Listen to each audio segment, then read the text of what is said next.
amigos, nós vivemos em busca do outro ser humano. Nos movimenta uma necessidade humana de encontro. Lá atrás, os filósofos conceituaram o homem como um ser gregário. Mais adiante, a gente viu também a filosofia conceituando família como a célula-mãe da sociedade. Então, por todos os lados, a gente sente, de fato, essa necessidade humana de buscar o outro. Isso é um registro, inclusive, ancestral, porque com o outro ficava mais fácil se proteger, com o outro ficava mais fácil lutar para se defender. Então nós trouxemos até hoje essa necessidade, e ela é premente. Nós a queremos. E interessante que quando nós falamos dessa necessidade humana de congregar, de agregar, e falamos de família, mas é claro que isso também vai para uma parte, para uma fatia. A minha relação com o outro, a minha relação com a outra. Porque quando a gente para pensar, a família já é uma relação múltipla. Mas para que essa relação múltipla aconteça, pequenas relações se interagem.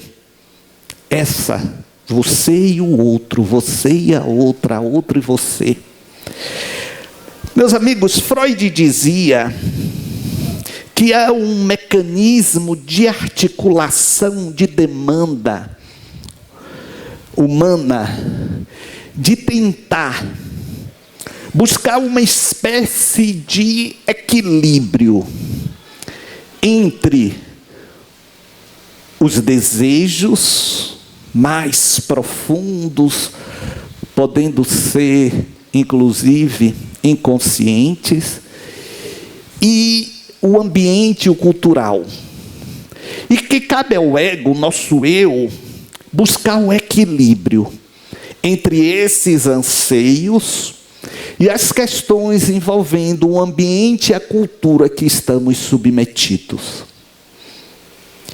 E toda vez que o ego não consegue estabelecer este equilíbrio, esta paridade, aí é que surge a dor. É aí que surge o sofrimento. Então, a dor e o sofrimento, a dor é o fato em si, o sofrimento, a consequência desta dor, nasce de uma não harmonização, digamos assim, entre os nossos anseios pessoais, os nossos desejos recônditos e o meio ambiente a que estamos submetidos, a família, a cultura daquele lugar. Então, aí está esse grande desafio. E nesse sofrimento falta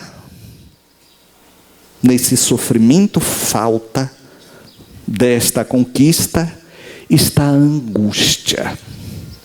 A angústia é exatamente esta falta daquilo que você acha que precisa, que você quer e não se estabelece. E é a partir daí que as pessoas buscam sempre completar essas faltas. E o problema nas vidas de relação surge exatamente na forma de completar essas faltas. Porque não se entendendo bem o de que precisa, se lança a ilusões, a vícios, a tudo aquilo que possa anestesiar exatamente essa desarmonização. Meus amigos, o alemão Bert Hellinger, que criou a constelação familiar, Maria Célia, que é a coordenadora do nosso grupo de psicologia aqui, é expert no assunto, e eu me interessei a partir exatamente dos estímulos dela. Ele tem um livro chamado Ordens da Ajuda, que são 5 ordens. É interessante que, lendo essas ordens, em conversa com o nosso amigo Pablo, e fazendo uma espécie de paralelo, até porque não dizer um pouco do plágio do que Hellinger coloca, ele levantou 4 formas de nós tentarmos evitar esse desencontro dos nossos desejos, anseios e o que está em torno de nós, no nosso ambiente, repito, doméstico ou na cultura. E o primeiro ponto que Pablo Dura considera é o limite da ajuda. O limite da ajuda. E quando falamos em família, como isto é forte e pesado. Existe limite para a ajuda? Existe algum controle? Porque nós aprendemos que família é tudo. Simplificamos os conceitos.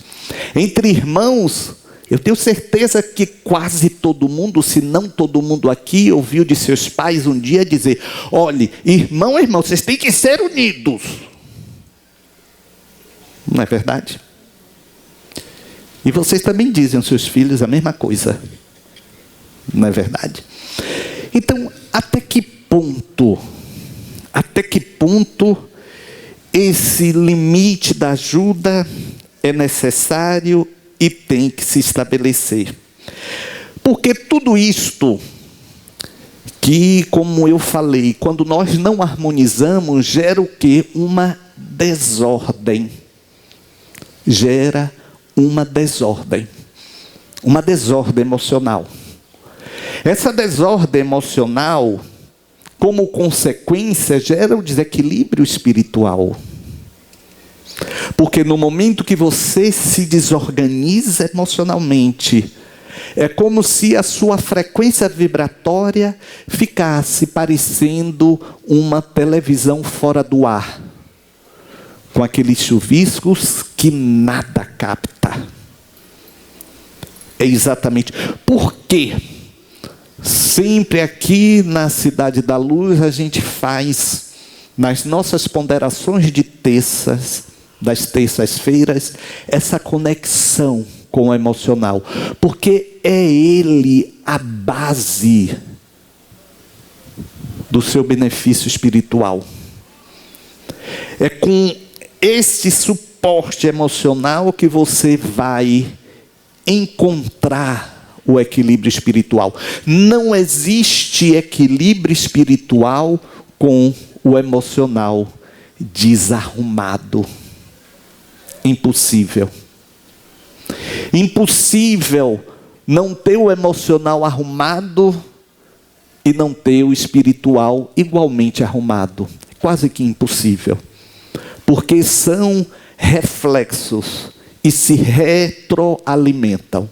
Então você tem o seu emocional equilibrado, o seu espiritual está equilibrado, você se abre mais facilmente à interferência positiva do alto, e isso reforça mais ainda o seu emocional equilibrado, e um termina interferindo no outro, e um termina alimentando o outro. Mas voltando ao limite da ajuda, é essa desordem. Então, o primeiro passo é quando a gente entende. A gente começa a entender que é mais do que necessário, é indispensável que saibamos os nossos limites. Do que não podemos dar, porque não conseguimos, e fazer o outro compreender que ninguém dá o que não tem. Então, se eu não posso dar, não espere o que eu não posso dar. E aí, é claro, também compreender que o equilíbrio das relações vai estar sempre diretamente ligado ao dar e receber, ao ir e vir.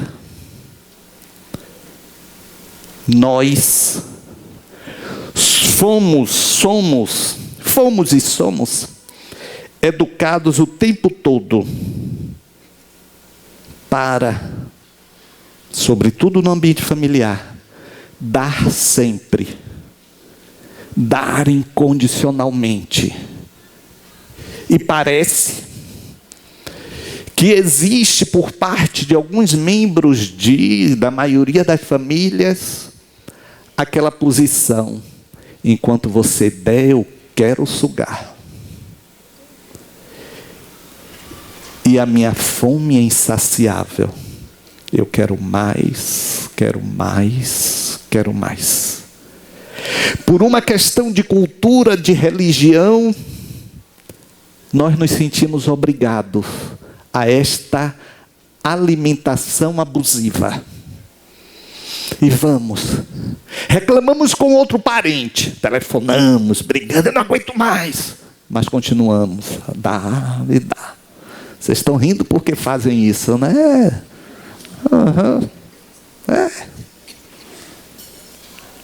Porque se não fizermos, a culpa se estabelece. Aí vem a desgraça da culpa. Porque o tempo todo... É você que está aí? É, rapaz. Chegou atrasado. Eu vou registrar na caderneta. Viu, seu Renato Piaba? Vou registrar na caderneta. Então, no momento em que nós compreendemos... Cabe mais um aí? No momento em que nós compreendemos que realmente temos limites, e que o limite é a medida da nossa possibilidade,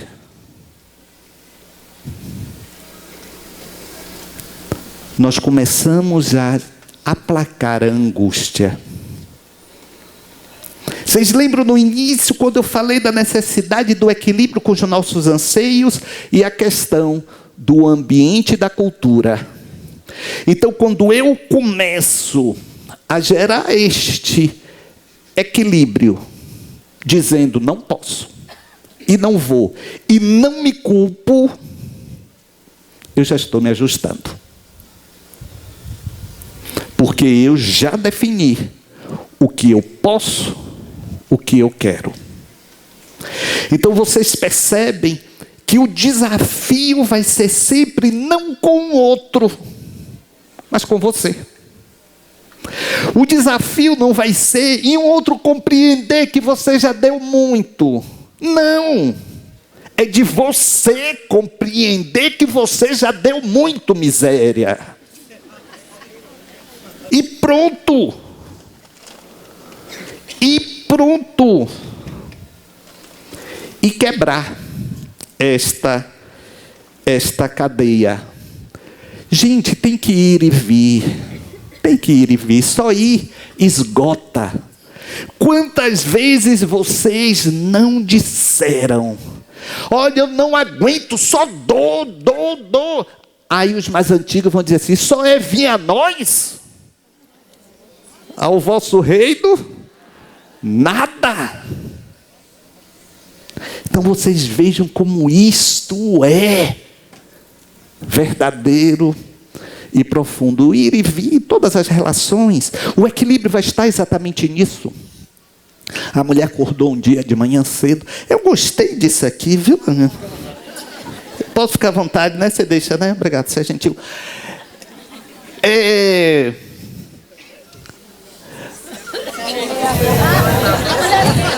A mulher acordou cedo, muito cedo, e começou a identificar alguns problemas que tinham em casa.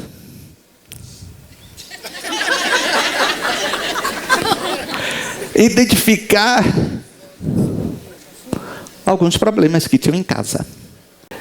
E aí ela virou para o marido e disse: amor, olhe, o chuveiro está quebrado, não está esquentando direito. Ele olhou, tem escrito aqui, eletricista? Não, não tem não. Pois é, então.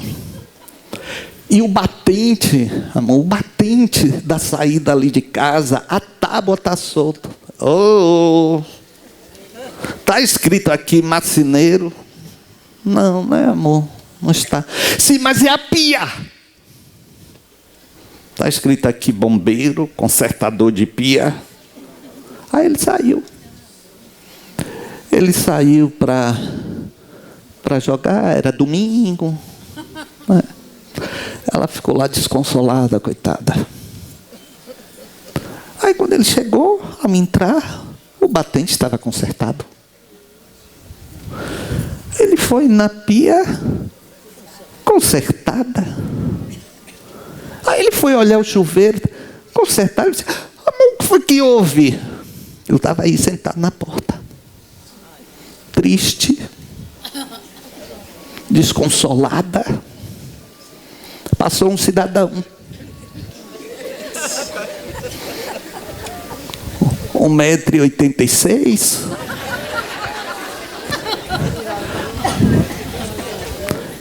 m, parecia muito medrado lá da Cidade da Luz.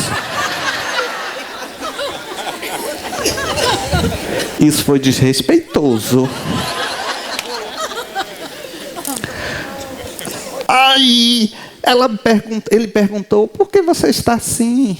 Aí eu disse: poxa, meu marido não consertou o chuveiro, esse batente, a pia, nada.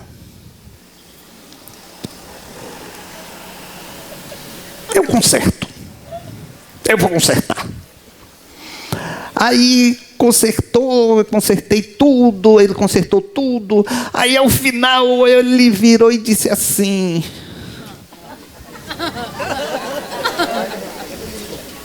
ele disse o que, amor? Não, em verdade, eu estava fazendo um bolo e estava o cheirinho do bolo. Aí você deu o bolo para ele. Tem escrito Dona Benta aqui?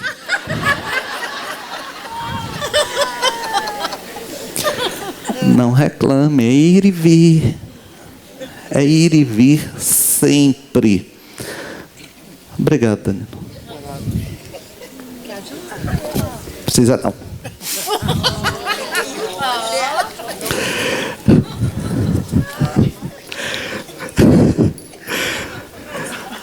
O segundo ponto, dentro dessa analogia com Hellinger, é respeite e aceite o passado de quem você convive. Respeite e aceite o passado com quem você convive.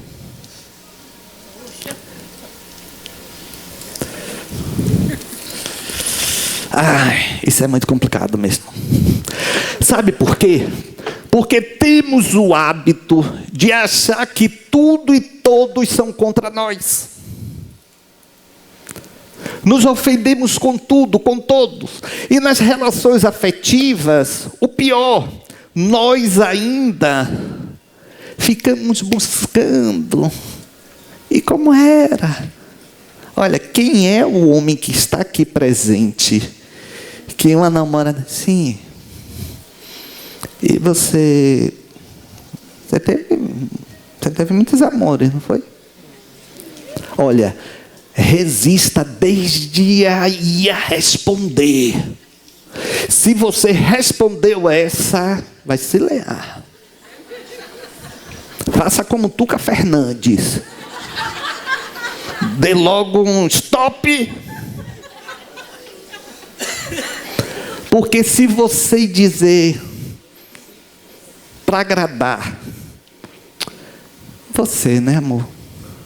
Ela não vai acreditar. Ela não vai acreditar. Como fui eu, se não sei? Aí, olha, vai ser o inferno de Dante na terra. Vocês conhecem, né? A Divina Comédia de Dante. O inferno são os infernos, são círculos, né? 9 círculos. E à medida que os círculos vão descendo, o inferno é o pior. Nesse caso, você nem desce, já vai direto. Não vai um por um, não. Já vai direto. Então, olha, respeite, não pergunte, porque somos todos produtos da nossa história. Todos nós. Todos nós. Todos nós guardamos as marcas de nossas vidas e elas são nossas. São nossas. Precisa você estar comparando. Os momentos foram diferentes, as circunstâncias diferentes, tudo sempre muito diferente. Então, para quê? Tem mulher, no outro dia um cidadão veio falar comigo aqui que a esposa descobriu que ele estava traindo. Ele não frequenta a Cidade da Luz, porque quem frequenta a Cidade da Luz não trai. Teve um solitário aí que aplaudiu.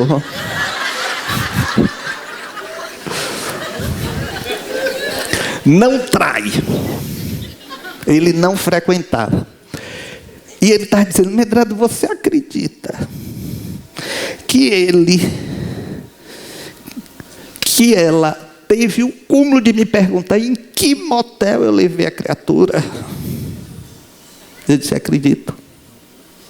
Acredito. Porque há essa necessidade, não é? Essa necessidade de não respeitar, de invadir, de perturbar. Há os obsessores encarnados. Há os obsessores encarnados.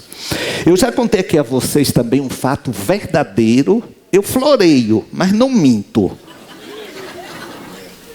De uma criatura que disse: olha, Medrado, você, interessante, você a partir da próxima semana, você não vai me ver mais aqui com meu marido. Eu não venho mais com ele. Eu sempre vi os dois mesmos. Eu sei o que foi que houve. O que foi que houve? Traição! Eu já contei isso aqui a vocês. Menina, como foi? Medrado. Coisa de mulher. Peguei a calça dele e meti a mão nos bolsos. Não foi por nada, não. Quem procura, acha. Mas assim, porque botar para lavar tinha um papel com um telefone. Eu pensei: não vou ligar de celular, vou ligar do fixo. Liguei. Olha como a vida dos outros, todo mundo fica interessado. Fica aquele silêncio de morte. Aí, Medrado, a voz disse: oi, amor, você está me ligando desse telefone, por quê? Eu bati. Medrado, aí, aquelazinha, sabe, vocês sabem, né? Aí foi, não sei o quê. Eu virei e falei assim: sim, aí você... Não há explicação, Medrado. Não há. Menina, não. Tá, então eu não vou ver mais vocês juntos, tá tudo bem. Aí um mês depois, estou vendo os dois de novo juntos. Mas ele todo ressabiado, ela até quase que puxando ele para sentar, aquela coisa toda. Aí quando terminou, ela veio aqui, eu doido para saber da história. Para poder enriquecer as minhas palestras, o objetivo é só esse. Aí ela virou, subiu, assim, Medrado, você lembra precisamente o que foi? Medrado, que fora eu dei. É o que foi, menino. Medrado, estávamos em casa, meu filho chegou e disse, mãe, cadê aquela calça de pai que eu vesti? Eu disse, que calça você vestiu de seu pai? Aquela sim, disse a marca da calça, era uma calça jeans de grife. Você vestiu quando? Mãe, onde é que está? Porque tem um papel lá, o telefone de uma gata, que eu tenho que ligar para ela.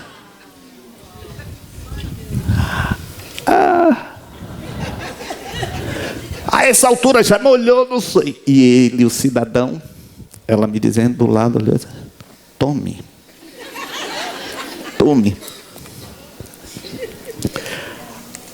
Aí eu, e aí, vocês estão se recompondo? Ela, estamos, coisa e tal. Aí eu fiz uma coisa que eu não devia ter feito, Henrique. Eu não devia.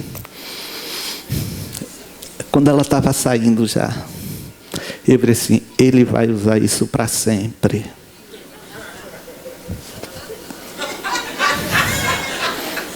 Eu disse, qualquer suspeita que você tiver, ele agora vai dizer, você lembra? Olha lá para não ser injusta. Ela foi sem buscar ele, que já tinha terminado a reunião, ela foi buscar que estava e olhando para mim. Gente, respeite as histórias das pessoas. Até dos filhos. Não se tem o direito dessa invasão. E olha, o que Hering, aí já é do próprio Bert Hering, ele diz, a rejeição, olha que interessante isto, aí já é uma questão sua, pessoal. A rejeição consciente ou inconsciente de amores passados bloqueia a força de um novo amor. Tudo é válido na caminhada, pela experiência. Vou repetir. A rejeição consciente ou inconsciente de amores passados bloqueia a força de um novo amor. Então, olha, para que ficar arrastando corrente? Miserável, desgraçado, desgraçado.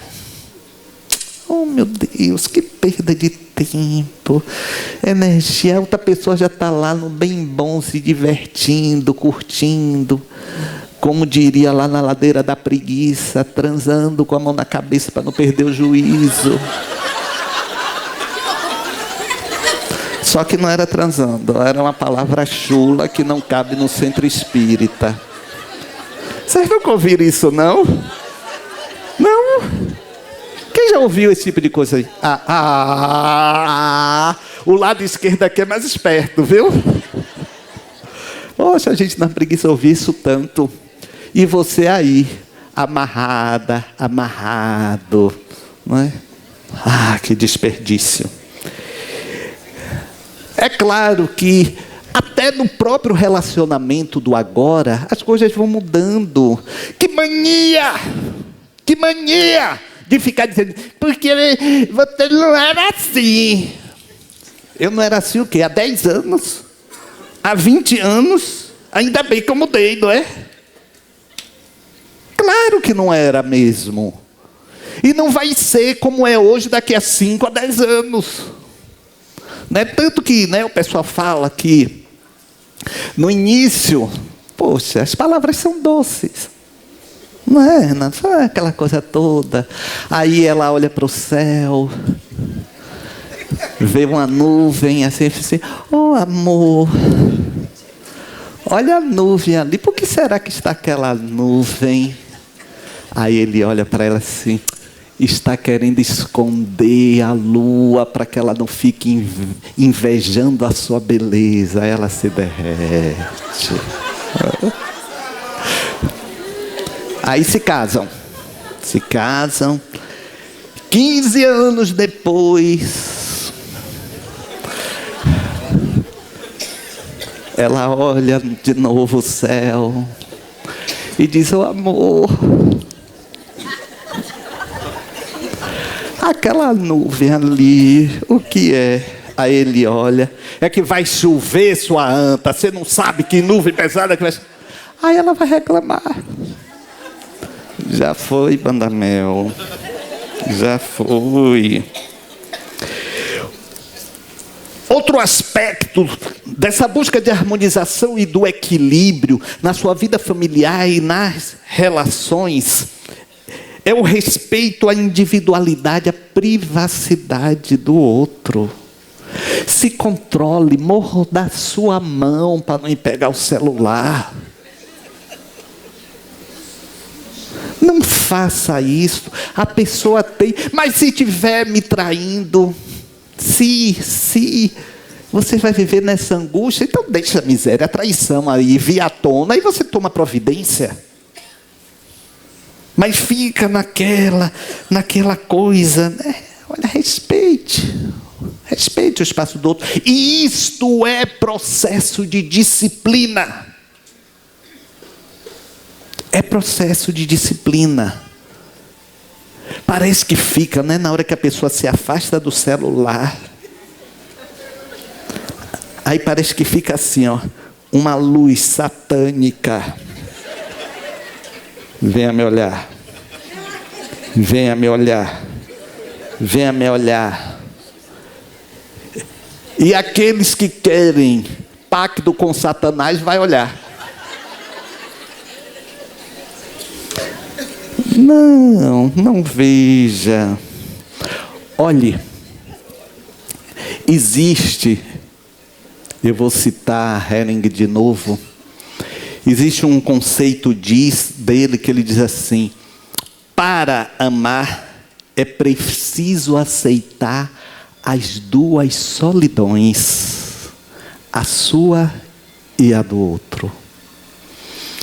Para amar é preciso aceitar as duas solidões, a sua e do outro. Todo mundo tem necessidade um dia estar sozinho, de estar ali na sua solidão. O que é que você tem? Por que você está aí? Nada não como? Aí pronto. Aí, ô zorra, eu quero ficar aqui. Aí o conflito já se estabeleceu. Então, é indispensável, sim, é indispensável numa relação respeito, inclusive, aos segredos. Aos segredos. Deixa a privacidade das pessoas. Você faz parceria, você não toma posse.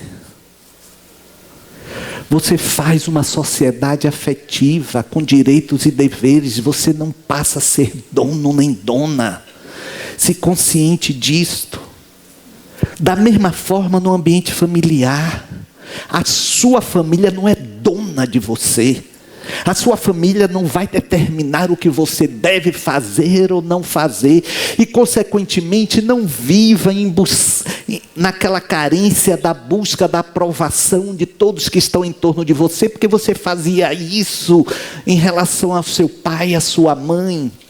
E como eles não aprovavam, eles não diziam a palavra de estímulo, não diziam algo que pudesse lhe confortar a alma, você sai nessa busca de querendo que todo mundo diga. Eles não disseram porque eles não receberam, cada um dá o que tem e não dá o que não recebeu. Então, não há essa necessidade de você estar roubando a individualidade do outro. Você não é alien. Não é um ET para estar ali. Não. Aprenda. E no ambiente de família, na relação de conflito, olhe, cada um é herdeiro da sua própria construção. Cada um é responsável pelas suas próprias ações. É simples assim. É simples assim. Meus amigos, viver é um desafio permanente e constante. De você, sim, ir em busca da harmonização desse equilíbrio dos seus desejos mais recônditos, freudianos, inconscientes, desse equilíbrio com o meio ambiente, aí família, cultura. Mas não se esqueça que você precisa se individualizar. E não tem nada a ver com egoísmo. Nada a ver com egoísmo. Lá atrás, na década de 80, eu já contei isso a vocês, quando eu fui fazer psicanálise, aí um jornal, contei isso há pouco tempo, um jornal de São Paulo estampou, porque eu disse que a psicanálise tinha me feito mais cristão do que a leitura do Evangelho segundo o Espiritismo. Aí foi um escândalo, aquela coisa toda. Médium na Bahia diz que a análise foi mais importante que o Evangelho. Hoje virou moda. Naquela época, hoje até Joana de Ângeles escreve sobre psicologia, mas naquela época era um Deus nos acuda. Aí eu disse que sim, porque você desvela exatamente esses recalques, essas frustrações reprimidas, e você gera empatia, você torna mais compreensivo, você passa a entender mais o outro. As pessoas mais próximas de mim dizem: Medrado, você acha isso tudo simples e natural, né? Para você tudo é natural, e falam irritadas. Eu digo: não é natural, senão no sentido da natureza humana, mas eu entendo. Porque por trás de cada um de nós tem uma história de vida. Só nós e cada um de nós sabe as dores escondidas e choradas no quartinho escuro, tendo apenas como testemunho o travesseiro. Só cada um de nós sabe das nossas próprias angústias, dos sonhos frustrados, das decepções amargadas e também das alegrias vividas. Cada um de nós. Por mais que eu queira entender o que você passou, só você vai saber o que de fato você sentiu ao ter passado por aquilo. Por mais que se leia a respeito de compêndios psicológicos, espirituais de toda a natureza, mas a individualidade realmente é única. E à medida que eu estou falando isso, vocês estão sentindo a ressonância. Porque quantas vezes você já passou a sua dor e alguém ouviu e falou assim: sim, mas qual é o problema? Não soube avaliar, porque ninguém vai avaliar. E aprenda isso também. Então, nesse momento aí, vocês vão desejar aí paz, felicidade, saúde, tudo de bom para a pessoa que está do seu lado. Desejo a você o que há de melhor, a minha companhia, para não se sentir só. Só a lua e o mar, passagem pra viajar, pra gente se perder, se encontrar. Vida boa, brisa e paz, nossas brincadeiras ao entardecer. Rir à toa é bom demais, o meu melhor lugar sempre é você. Você é a razão da minha felicidade. Não vai dizer que eu não sou sua cara metade. Meu amor, por favor, vem viver comigo. Seu colo é o meu abrigo. Você vamos levantar nossa mãozinha aí para o alto. A minha felicidade. Como se a receber da própria natureza as energias do bem, do amor. Por favor, Vem viver comigo. seu colo é o meu abrigo.